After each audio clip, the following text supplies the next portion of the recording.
Dear students, আমরা আবার একটু গল্প করতে এলাম।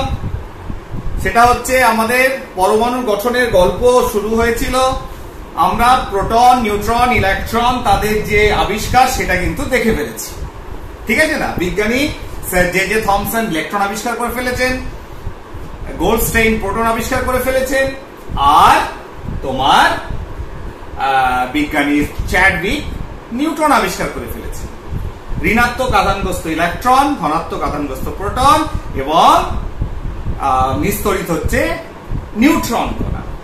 এইবার ইলেকট্রনের ভর যেহেতু খুব কম, 0.00055 অ্যাটমিক মাস ইউনিট, ঠিক আছে? এটা আগেও বলেছিলাম, আরেকবার রিপিট করছি। তাহলে অ্যাটমিক মাস ইউনিট AMU হচ্ছে 1/n। n হচ্ছে অ্যাভোগাড্রো নাম্বার, অ্যাভোগাড্রো সংখ্যা। 1/6.022 into 10 to the power minus 23, 10 to the power 23। তাহলে এটা যদি উপরে নাও 1.66 into 10 to the power minus 24, ঠিক আছে? এই টার্মটা আসছে AMU, ঠিক আছে? এত গ্রাম, ক্লিয়ার? তাহলে এত গ্রাম সমান হচ্ছে 1 AMU। তাহলে এই গ্রামটাকে, এই যে দশমিকের পরে এতগুলো শূন্য, তাহলে 10 to the power minus 24 এই পরিমাণটাকে আমি সরিয়ে দিতে পারি। কি ব্যবহার করে? AMU একক ব্যবহার। এই এককে যদি আমি প্রকাশ করি, ন্যাচারালি বড় দৈর্ঘ্য, বড় ভরকে যখন তুমি একক ব্যবহার করছো, তার জন্য কেজি রয়েছে, কুইন্টাল রয়েছে, টন রয়েছে। কিন্তু ছোট পরিমাণ, ক্ষুদ্র পরিমাণ ভরকে আমি নির্ণয় করার জন্য ক্ষুদ্র থেকে অতি ক্ষুদ্র, ক্ষুদ্রতম, ঠিক আছে, লাইক অ্যাটম, তার ভিতর কণাগুলোকে আমরা কি একক ব্যবহার করব? AMU।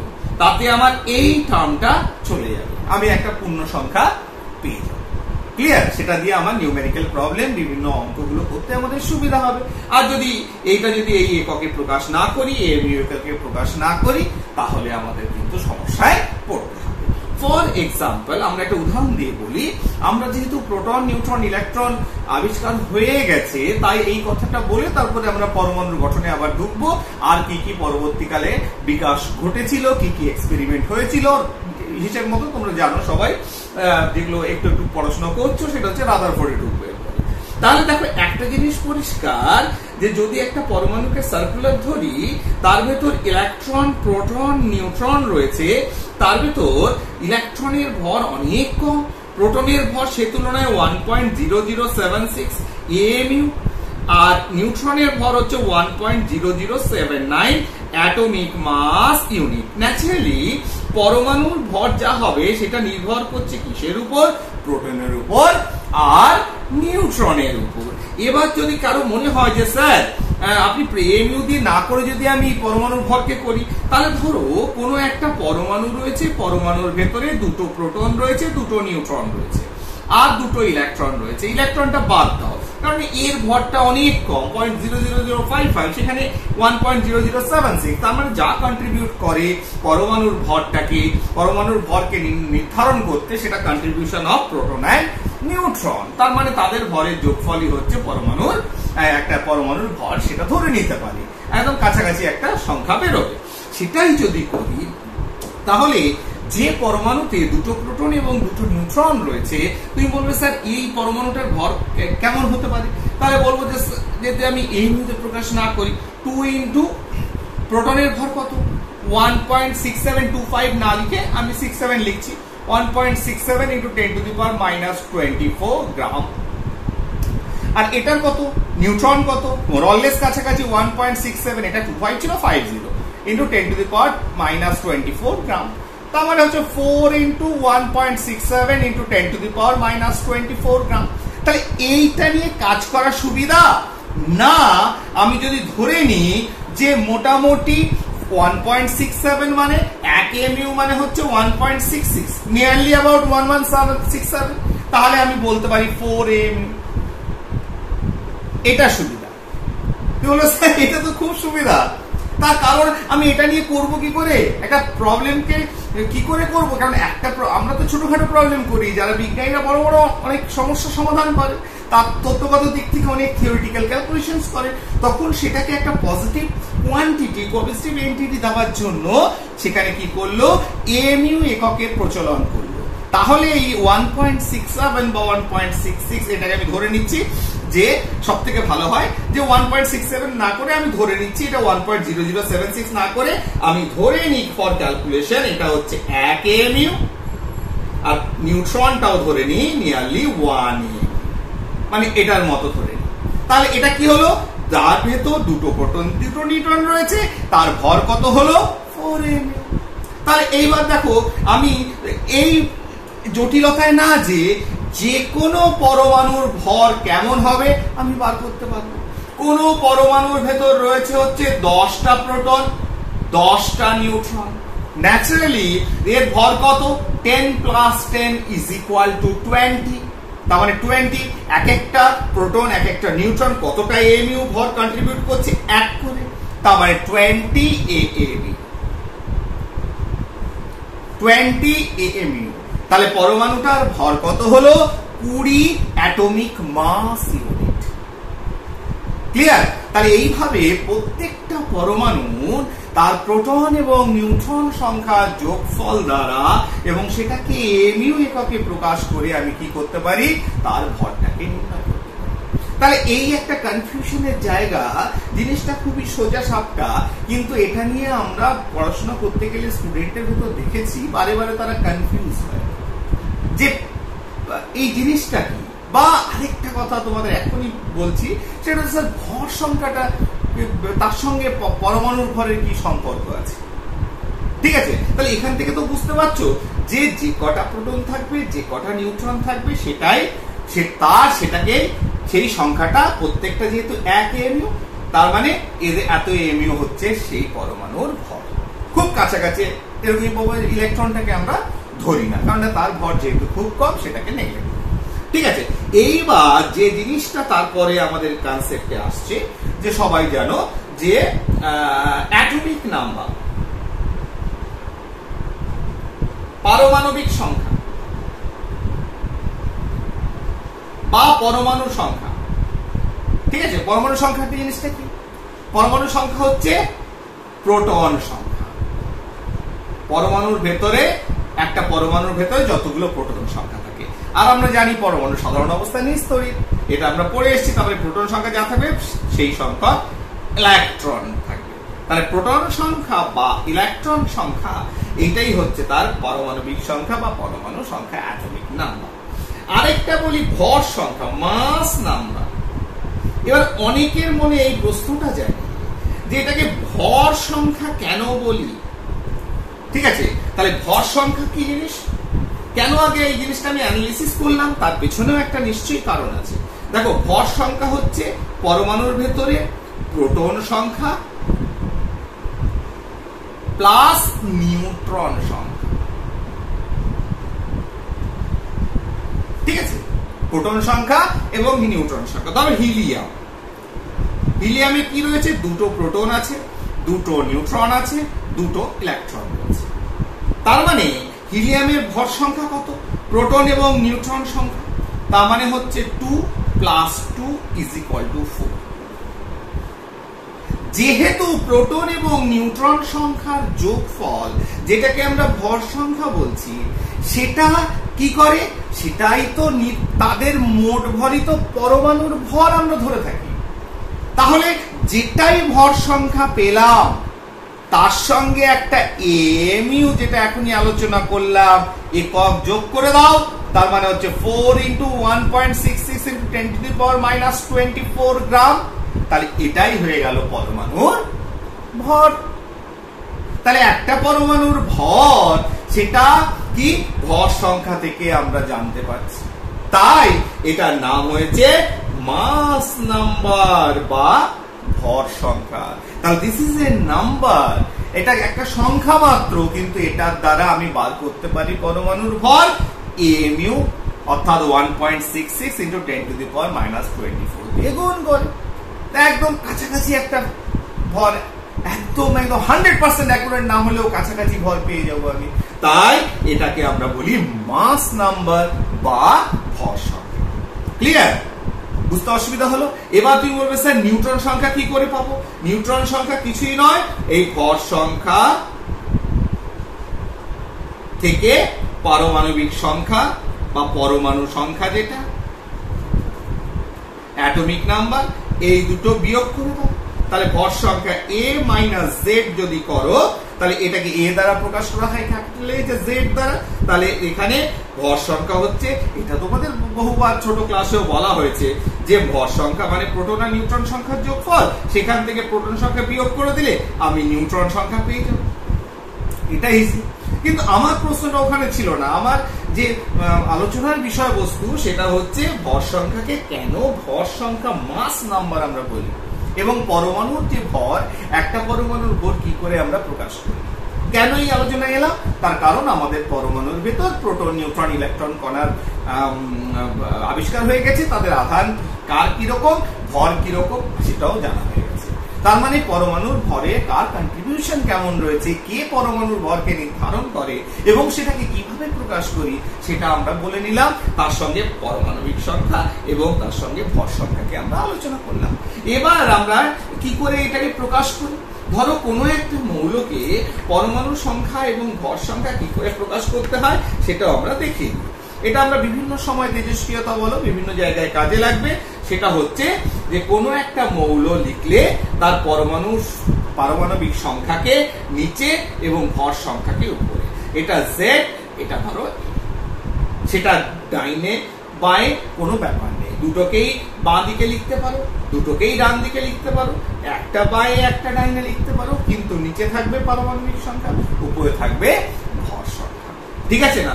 সাপোজ হাইড্রোজেন, যার পারমাণবিক সংখ্যা 1, ভর সংখ্যা 1, এইভাবে লিখতে পারো, বা হাইড্রোজেনকে 1 লিখতে পারো, বা হাইড্রোজেনকে 1 লিখতে পারো, তাতে কোনো অসুবিধা নেই। ঠিক আছে না? তাহলে আমাদের পারমাণবিক সংখ্যা, ভর সংখ্যা নিয়ে আলোচনা হয়ে গেল, পরমাণুর ভর নিয়েও আমরা জানলাম। এবার আর দু একটা টার্ম আমাদের অনেক সময় কাছে আসে, সেটাকে খুব সংক্ষেপে আমি করে দিই। একটা হচ্ছে সমস্থানিক বা আইসোটোপ। আইসোটোপ কাদের আমরা আইসোটোপ বলি? বিভিন্ন পরমাণু, তাদের বিভিন্ন পারমাণবিক সংখ্যা এবং ভর সংখ্যা রয়েছে, তার ভিতর কিছু নিজেদের ভিতরে একটা রিলেশনশিপ তৈরি হয়। কিরকম রিলেশনশিপ? দেখা গেছে যে পরমাণুগুলো একই পরমাণু, একটাই নির্দিষ্ট পরমাণু, তার বিভিন্ন নিউট্রন সংখ্যার পরিবর্তনের জন্য, পার্থক্যের জন্য ভর সংখ্যা বিভিন্ন রকম হয়, বিভিন্ন রূপে আমাদের প্রকৃতিতে আমাদের সামনে আসে। ঠিক আছে? সাপোজ যেমন ধরো হাইড্রোজেন, হাইড্রোজেন ভর সংখ্যা 1ও পেয়েছে প্রোটিয়াম, 1 ডয়টেরিয়াম, হাইড্রোজেন 1 ট্রিটিয়াম বা ট্রিটিয়াম। ঠিক আছে? তাহলে তিনটেই দেখো প্রোটন সংখ্যা 1, যেহেতু পরমাণু ক্রমাঙ্ক 1, ভর সংখ্যা ভিন্ন মানে হচ্ছে নিউট্রন সংখ্যা ভিন্নতা রয়েছে। তাহলে এদের ভিতর সম্পর্ক কি, রিলেশনশিপ কি? এরা একে অপরের আইসোটোপ। ঠিক? এবার একটা ছোট্ট একটা ইম্পর্টেন্ট কথা আর কি, মানে মানে কি বলবো আর কি, ছোট্ট একটা জিনিস জানিয়ে যায় আর কি, যা মুখে এরকম কি বলবো, সেটা হচ্ছে হাইড্রোজেনের ক্ষেত্রে তোমরা লক্ষ্য করবে যে হাইড্রোজেনের ক্ষেত্রে যে আইসোটোপস গুলো আছে প্রত্যেকের নাম আছে বাবু। একটা হচ্ছে প্রোটিয়াম, একটা ডয়টেরিয়াম, একটা ট্রিটিয়াম বা ট্রিটিয়াম বা ট্রাইটেরিয়াম, যেভাবে যে বইয়ে বাংলায় করেছে আর কি লিখেছে, ইস্যু নয় সেটা। এবার এদের প্রত্যেকের নাম আছে, কিন্তু অক্সিজেনের যে আইসোটোপ গুলো রয়েছে, অর্থাৎ অক্সিজেন যাদের বিভিন্ন ভর সংখ্যা, ধরো অক্সিজেন 8-16, অক্সিজেন 8-17, আবার অক্সিজেন পাই 8-18, এদের তো আলাদা করে নাম নেই। কার্বনের যে আইসোটোপ গুলো রয়েছে তাদের নাম নেই। তারপরে একমাত্র হাইড্রোজেনের আইসোটোপ তাদের নাম দেওয়া হয়েছে। তার মানে নাম কাদের দিই, এখানে লজিকটা হচ্ছে নাম কাদের দিই যাদের গুরুত্ব আছে। ঠিক না? তাহলে হাইড্রোজেনের যে বাকি আইসোটোপ গুলো আছে তাদের দিয়েও কিছু না কিছু কাজ করা হয়েছে, তাই জাস্ট তাদের একটা সম্মান দেওয়ার জন্য আলাদা করে আমি নামকরণ করেছি। ঠিক না? তার কারণ একটা জিনিস মাথায় রাখবে, আইসোটোপের ভেতর যেটা মূলত আমরা যেমন অক্সিজেন 8-16 এটাকেই দেখতে পাই, বাকি যেটা থাকে সেটা তেমন কোনো গুরুত্ব নেই, কিন্তু তার এক্সিস্টেন্স রয়েছে। ঠিক কার্বনের যে আইসোটোপটা দেখতে পারি, নরমালি যে কার্বনটা দেখতে পারি তার পারমাণবিক ভর এই ভর সংখ্যা হচ্ছে 12। ক্লিয়ার? সেটাকে আমরা দেখতে পাচ্ছি। হলো, বাদ বাকিটা তেমন কোনো গুরুত্ব আছে, গুরুত্ব, কিন্তু মানে এটা কিছুই নয়, এটা একটা সম্মান জানানো, আর কিচ্ছু নয়, নাথিং এলস। এর পেছনে কোনো লজিক নেই যে কেন এদের আলাদা করে নাম দেওয়া হয়েছে। ঠিক, এটা সবসময় মাথায় ঢুকিয়ে রাখবে। এবার তাহলে এটা হয়ে গেল আইসোটোপ। এবার আরেকটা আমাদের সামনে আছে আইসোবার।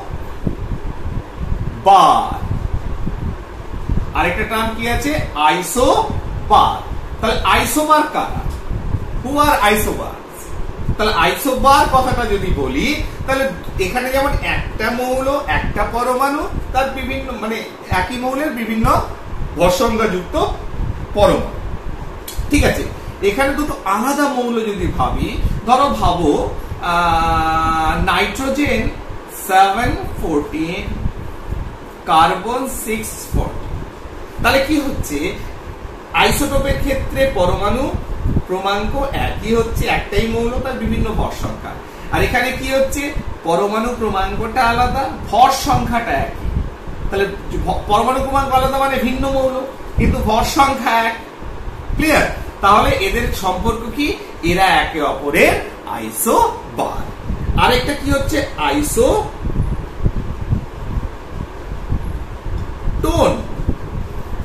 এবার কারা একে অপরের আইসোটোন?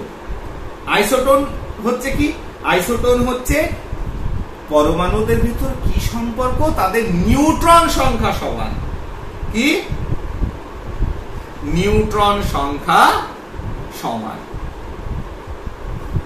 ঠিক আছে, নিউট্রন সংখ্যা সমান। তাহলে একটা এক্সাম্পল খুঁজি, ধরো অক্সিজেন 816, কার্বন, অক্সিজেন 816, কার্বন 614।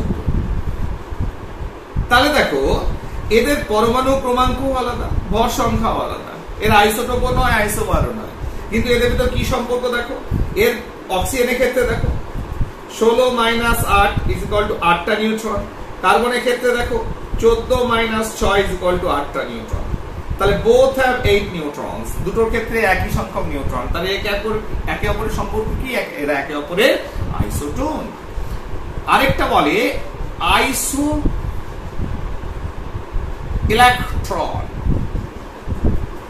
কারা একে অপরের আইসো ইলেকট্রনিক? এক্ষেত্রে যখন নিউট্রন সমান তেমনি ইলেকট্রন সমান। ঠিক আছে, এটা কোনো পরমাণু বা কোনো আয়ন হতে পারে। ঠিক আছে, যেমন ধরো আর্গন। আর্গনে ইলেকট্রন কটা? 18টা। Cl- chloride ion. ক্লোরিনের 17টা, মাইনাস মানে একটা যোগ হয়েছে, তার মানে 18টা। তাহলে দুটোর ক্ষেত্রেই 18টা করে ইলেকট্রন। তাহলে এদের ভিতর সম্পর্ক কি? এরা হচ্ছে আইসো ইলেকট্রনিক। ঠিক আছে, তাহলে এরকম কিছু টার্ম, যেহেতু ইলেকট্রন, প্রোটন এবং নিউট্রন আবিষ্কার হয়ে গেছে, সেহেতু কিছু টার্মস, কিছু জিনিস আমাদের জানতে হবে, তাই আমরা জানলাম। ক্লিয়ার? তাহলে এটা তাহলে এই পার্টটাকে আমি দেখি ক মিনিট হয়েছে। তাহলে এই পার্টটাকে শেষ করে আমরা একদম ফ্রেশ ওয়েতে আমরা এরপরে রাদারফোর্ডে যাচ্ছি। ক্লিয়ার? তাহলে রাদারফোর্ড এক্সপেরিমেন্ট, বেশ তার আগে একটা জিনিস বলে দিই, এই পার্টেই হয়ে যাবে। সেটা হচ্ছে যখন ইলেকট্রন, প্রোটন, নিউট্রন আবিষ্কার হলো, তখন এই তিনজন বিজ্ঞানী তাদেরকেই বলা হলো যে আচ্ছা বলুন তো যে এরা কিভাবে আছে, পরমাণুর ভেতরে কিভাবে রয়েছে, ঠিক কিনা? তখন বিজ্ঞানী জে থমসনের কাছে সব থেকে আশা ছিল। কার কাছে? Sir J Thomson. তিনি প্রথম তো ইলেকট্রনটা আবিষ্কার করেছিল। তাকে বলা হলো যে স্যার আপনি একটু বলুন না যে পরমাণুর ভেতরে প্রোটন, নিউট্রন, ইলেকট্রন এরা কিভাবে অবস্থান করছে। তখন তিনি একটা মডেল সবার কাছে তুলে ধরলেন। সেটাকে বলা হয় plum pudding model. Plum pudding model, তার মানে প্লাম মানে হচ্ছে তালের মতো কোন একটা জিনিস। ধরো বললো যে কিরকম পুডিং, বললো যে ইলেকট্রন গুলো বিভিন্ন জায়গায় ছড়িয়ে ছিটিয়ে আছে,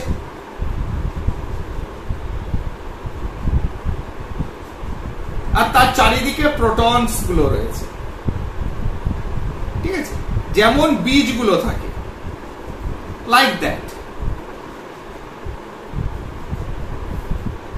আর হতে পারে এরকম যুক্তি দিয়েছিল যে এর ভেতর যে নিউট্রনস গুলো রয়েছে সেগুলো এর ভিতর রয়েছে, যেগুলো সেগুলো এদের ভেতর যে তীব্র আকর্ষণ বল বা বিকর্ষণ বল, সব থেকে বড় কথা এদের ভিতর যে তীব্র বিকর্ষণ বল কাজ করছে, proton proton plus plus minus minus, সেটাকে খানিকটা নালিফাই করেছিল হচ্ছে neutron.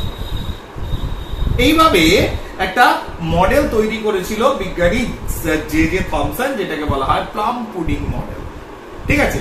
The all particles are embedded within the atom, ঠিক আছে, এবং তার কোনো দিশা ছিল না যে কে কিভাবে আছে না আছে কি বৃত্তান্ত, এর কোনো এই মডেলের পেছনে কোনো ধরনের যুক্তি দিতে পারেননি যে আদৌ whether it is possible or not, এটা আদৌ সম্ভব কি সম্ভব নয়, বা প্রচন্ড মানে বিকর্ষণরত দুটো প্রোটন বা দুটো ইলেকট্রন তারা কিভাবে আছে, কেন আছে, এক জায়গায় কি করে আছে, এত চার্জ পার্টিকেল, ঠিক আছে না। এগুলো তো প্রশ্নগুলো এসছে যে আপনি একটা মডেল বললেন, তার ভিতরে এত চার্জ পার্টিকেল একসঙ্গে কি করে থাকতে পারে, হাউ, ক্লিয়ার।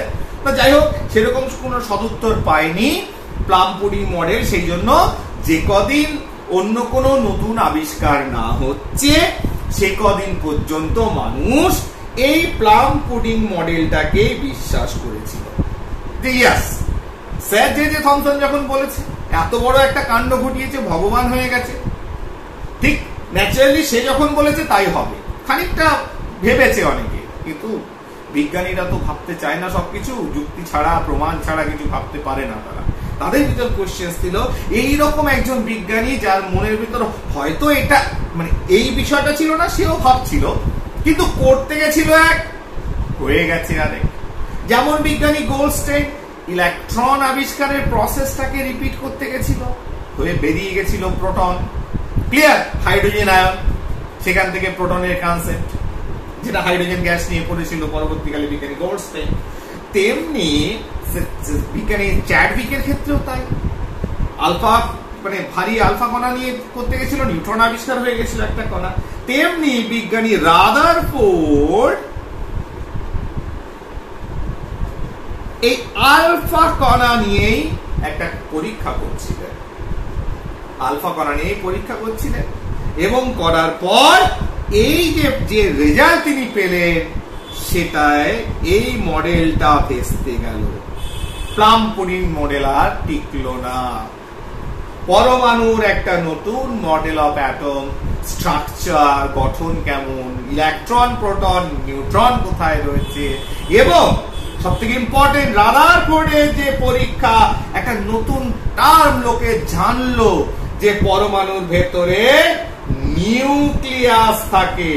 তাহলে দ্য কনসেপ্ট অফ নিউক্লিয়াস, এই জিনিসটা নিউক্লিয়াস বা নিউক্লিয়াই, এই টার্মিনোলজি মানুষ প্রথম জানতে পারলো যে পরমাণুর ভেতর নিউক্লিয়াস আছে। তাহলে নেক্সট পার্টে আমরা এই রাদারফোর্ডের আলফা কণা নিয়ে কি কাণ্ড করেছিল বিজ্ঞানী রাদারফোর্ড সেটাকে পড়ব।